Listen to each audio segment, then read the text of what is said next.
Hola a todos, ¿cómo están? Bueno, lo prometido es deuda, acá vamos con el segundo video. La idea es retomar un poco lo que estuvimos hablando en el primer video, no porque sea indispensable verlo, o sea, quien está viendo este video y no vio el primero no va a haber ningún inconveniente, lo puede seguir igual. Como había mencionado en ese primer video, de lo que vamos a hablar es de psicología y puntualmente de psicoanálisis, y es por eso que la vez pasada yo había empezado hablando un poco de Freud, que se lo conoce como el padre del psicoanálisis.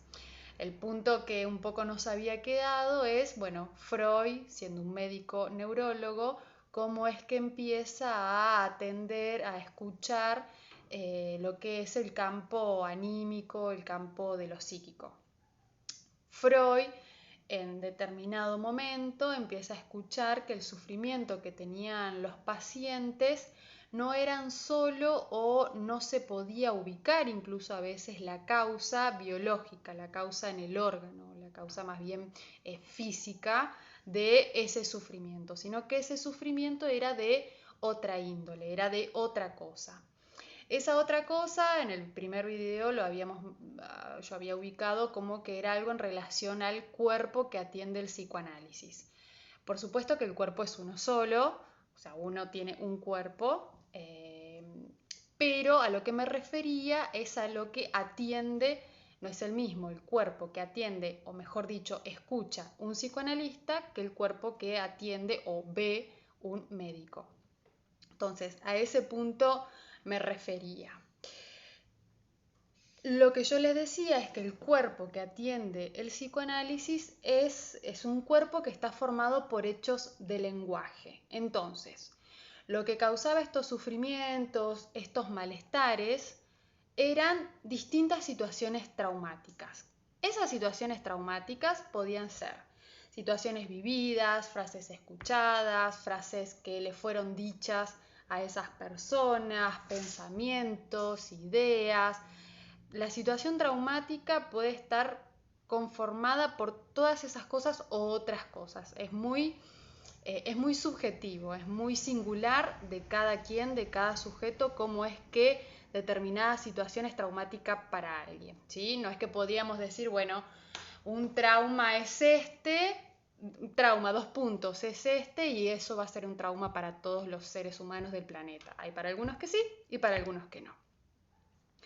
Bien, eso es algo que descubre Freud, esto de la singularidad y la subjetividad de cada trauma. Por ejemplo, dos personas que están sometidas en el sentido de que están expuestas, que viven la misma situación, no responden del mismo modo. Esto Freud un poco también lo empieza a ver en los pacientes que él atiende posguerra.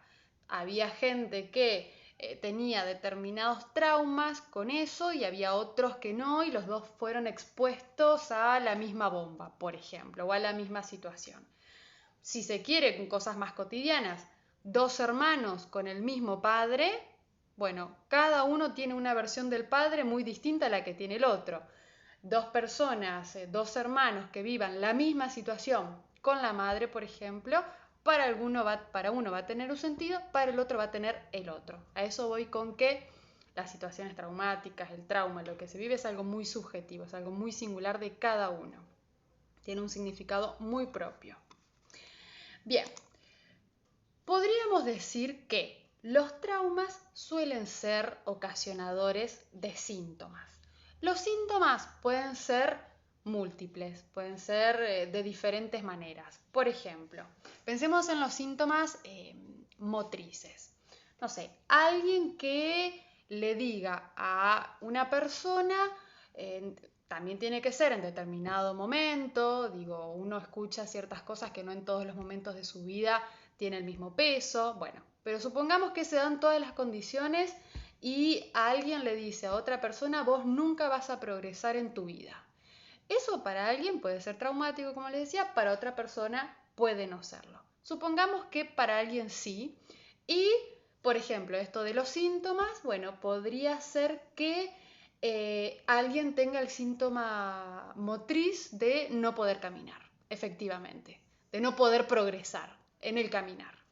O pueden ser síntomas más conductuales, si se quiere, por ejemplo, hacer mal las cosas cuando de pronto se está por progresar o cuando eso está por aparecer, o abandonar cuando se está por progresar, ¿sí? Como que si una cosa llevara a la otra.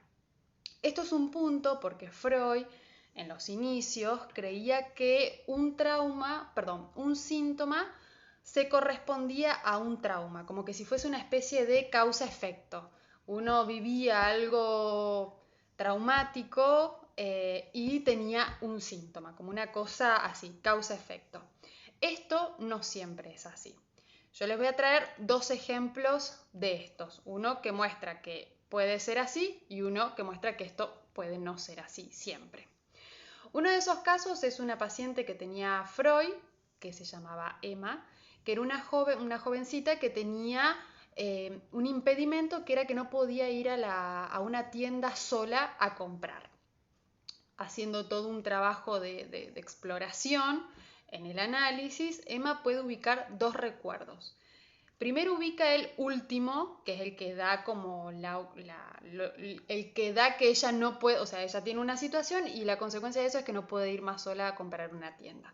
Esa situación es que ella va efectivamente a una tienda y los vendedores se le ríen, se burlan de ella. Ella sale corriendo desesperada de ahí porque los vendedores se le ríen, vendedores hombres. Bueno, siguen en el trabajo del análisis y Emma al cabo de un tiempo puede ubicar otro recuerdo que es primero en el tiempo, que es mucho más infantil, en donde ella tenía alrededor de, si no recuerdo mal, 8 o 9 años, en donde ella fue a comprar a una tienda y el vendedor le toca las partes íntimas por debajo de su ropa, de su vestido, y después se ríe de eso. Hay algo de la risa que aparece en las dos escenas. La última, que es cuando ella ya tenía 16, 17 años, y la primera de 7, 8 o 9 años por ahí tenía, en donde en ambas escenas se repite el tema de la risa. Por asociación, por el tema de la risa, por asociación de las dos escenas, la primera situación que había sido olvidada va a adquirir un sentido traumático a partir de esta última situación. Y es lo que permite sancionar, lo que permite que sancione esa primera situación como un abuso. Emma tenía en ese momento 7, 8 años, por lo tanto ella, no sabía lo que eso era un abuso, que eso no correspondía que suceda. Bien, en fin, digamos, la consecuencia de las asociaciones de estas dos escenas, por el rasgo ese de la risa, después aparece otro rasgo que es también el del vestido, después aparece otro rasgo que es el de estos hombres, pero bueno, atengámonos a lo de la risa. Por esas asociaciones es que esta segunda, de cuando ella es adolescente, le permite resignificar esa primera como un abuso. Y eso es lo que hace que adquiera el carácter de traumático. Bien, a partir de eso, es que tiene como consecuencia el impedimento de poder ir a una tienda a comprar sola. En este ejemplo podríamos decir que es como más bien una cosa causa-efecto en el sentido, ella no puede ir a una tienda a comprar sola porque tiene los recuerdos y puede ubicar un recuerdo más temprano que el otro en donde aparece algo en relación a un abuso. Esa sería como el más, vamos a decir, el más lineal, de causa-efecto. Ahora, hay otro ejemplo que yo se los había mencionado la vez en el video anterior, que es de otra paciente de Freud, que es Elizabeth. Y Elizabeth tenía un impedimento también, ella no podía caminar. El punto es que ese síntoma motriz, ella tenía esa parálisis en las piernas, estaba soportando muchas cosas, no era una sola cosa. Entonces, las piernas de Elizabeth estaban comprometidas en varias situaciones que eran conflictivas para ella. Por ejemplo, la enfermedad de su padre y ella salía corriendo cada vez que le pasaba algo para darle una mano, por si necesitaba algo, o él llegaba con un infarto en el corazón y ella salía corriendo a eso. Estar caminando y tener pensamientos prohibidos en relación a su cuñado, estar sentada y pensar en la muerte de su hermana. También había algo del orden de su preocupación por sacar adelante a la familia después de haber vivido tantas desgracias. Y ella no podía dar un paso, esto que les decía más al principio, ella efectivamente no podía dar un paso, no podía sacar a su familia adelante. Este segundo caso, por ejemplo, demuestra que tampoco es tan sencillo, no es que un síntoma se debe a un trauma, sino que un síntoma puede soportar distintas situaciones traumáticas, vamos a decir. Bien, nombré como dos cosas bastante conceptuales, que es trauma y síntoma. Un poco como para aclarar qué es eso en psicoanálisis. No, por supuesto que son temas muy amplios y son temas muy abarcativos, no podría resumirlo en un video, pero bueno, sí quiero aclarar a qué me estoy refiriendo hoy cuando hablo de síntoma y trauma. En principio, síntoma. El síntoma es, para decirlo lo más fácil, es una formación de compromiso entre dos cosas que son absolutamente inconciliables entre sí. Por ejemplo, como para poner algo más conceptual del psicoanálisis, entre los sistemas inconsciente y consciente, que probablemente han escuchado esas palabras. Estos dos sistemas tienen posturas totalmente distintas, entonces el síntoma es una formación de compromiso entre ambas.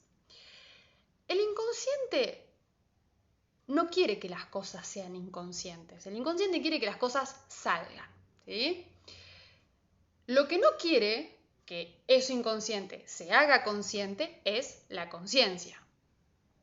Entonces, ¿por qué no quiere que se haga consciente? Porque es algo traumático, porque es algo doloroso, porque es algo insoportable, porque es algo inconciliable para el sujeto, para ese sujeto en particular, ¿sí? No para todos. Cada uno tiene las cosas inconciliables de su propia vida, que no son las mismas a las que tiene el otro. Bien, entonces, ambos, como uno quiere que salga y el otro no quiere que salga por todo esto, ambos llegan a vamos a decir, a un acuerdo, a un compromiso. Entonces, la conciencia acepta que eso salga, que eso aparezca, pero con la condición de que aparezca desfigurado, transformado, casi irreconocible. Y ese es el punto por el cual a veces un síntoma, a veces, mejor dicho, la mayoría de las veces, un síntoma no es reconocible. Entonces, esto, por ejemplo, aparece cuando, uno se da cuenta que tiene un síntoma, que tiene... Eso es otro punto importante. En psicoanálisis, el síntoma que importa es el síntoma que la persona ubica como tal. Esto también es una diferencia con los síntomas médicos. Por ejemplo, la gripe. O sea, yo sé que tengo gripe y todos ven que yo tengo gripe, digamos. Entonces, vamos al médico. O con cualquier otra cosa así biológica, vamos a decir. Pero lo que son los síntomas, los que interesan al psicoanálisis, los que interesan, vamos a decir, en el consultorio, son los síntomas que uno puede decir, yo creo que este es mi problema. Ahora, esto de que es a veces irreconocible es porque yo digo, este es mi problema, pero no sé por qué es mi problema. No es que digo, porque digo, si supiese cuál es mi problema, trataría de solucionarlo, trataría de hacer algo con eso. A veces no es tan sencillo. Eso es porque hay algo de ese síntoma que está totalmente irreconocible, desfigurado. No es que uno dice, tengo este problema y dice, claro, tengo esto por esto, ¿sí? A veces eso sí sucede, a veces no sucede, a veces con un tiempo de trabajo puede darse, a veces lleva más, a veces lleva menos. Insisto, depende muy de la persona particular, de la persona singular, cómo puede hacer con eso. Bien. Ahora, tema trauma. Es un tema, como les decía, muy amplio. Podría centrarme en distintas cosas, en diferentes cosas, pero voy a atenerme a dos puntos. Uno es esto que les decía del ejemplo que les traía de la paciente de Freud, Emma, en donde una de las teorías de Freud respecto del trauma es que para que algo sea un trauma, para que algo se constituya como un trauma, es necesario al menos dos escenas, dos situaciones, en donde la segunda va a resignificar, va a darle un nuevo sentido a la primera, y en ese nuevo sentido que se le da, esa primera se constituye como algo traumático. Eso queda como muy claro en el ejemplo este que yo les traía de Emma. Emma a los 7, 8 años tiene esta situación en donde el vendedor le toca sus partes íntimas en una tienda. Ella es en ese momento, no dice, bueno, esto está mal, están abusando de mí, bueno, y hace las cosas que hay que hacer en relación a eso, sino que, bueno, pasa. Eso recién puede tomar ese sentido en un segundo momento, ya ella adolescente, cuando vuelve a vivir una situación parecida por la risa, bueno, y otros elementos más que ubica Freud en ese análisis. Bien, eso es una cosa. Y el segundo punto que quiero compartir con ustedes es que Freud establece que el trauma es algo insoportable para el sujeto, es algo inconciliable, es algo, bueno, es un trauma, no es agradable, digamos, eso. Entonces, lo que sucede con eso es que va a ser reprimido. Esta es también una de las teorías de Freud en relación al trauma. El trauma, ser algo insoportable, doloroso, inconciliable, el sujeto lo que va a hacer es reprimir eso, tratar de quitárselo de la conciencia, vamos a decir. Ahora bien, lo que plantea Freud es que por eso de la represión, la consecuencia de eso es que la representación y el afecto se separan. Representación y afecto es como el nombre que Freud le pone a las situaciones. La representación es la cosa en sí, la situación en sí, vamos a decir, y el afecto es las sensaciones, los sentimientos que esa situación trajo, como la energía que eso trae. Por eso también podríamos decir en otros términos, más lacanianos si se quiere, el significante y la libido, ¿sí? Freud plantea entonces que el trauma, al ser insoportable para el sujeto lo reprime y por la represión se dividen representación y afecto. Ahora bien, la vez pasada habíamos dicho un poco algo en relación al psicoanálisis como la cura por la palabra. ¿Qué es esto? Freud plantea que vía la palabra, vía ponerse a hablar, pueden volver a unirse estas dos cosas, representación y afecto. Y así es como se podría descargar ese afecto, esa energía, esas sensaciones, esas emociones que estaban estancadas en otro lado, haciendo otras cosas y produciendo un malestar, produciendo un sufrimiento. Podríamos decir incluso que las utilidades, si se quiere, de ir al psicólogo son estas, es poder ir a descargarse, uno poder ir a descargarse. Ahora bien, esto tampoco es tan sencillo, porque, digo, vamos a decir, tenemos la teoría, pero en la práctica esto no es tan así, no siempre al menos, porque hay algo que a veces resiste y porque uno va a un psicólogo porque tiene ganas de que la cosa empiece a marchar, de que la cosa mejore, pero a veces hay algo que resiste, pero no va por el lado de la voluntad.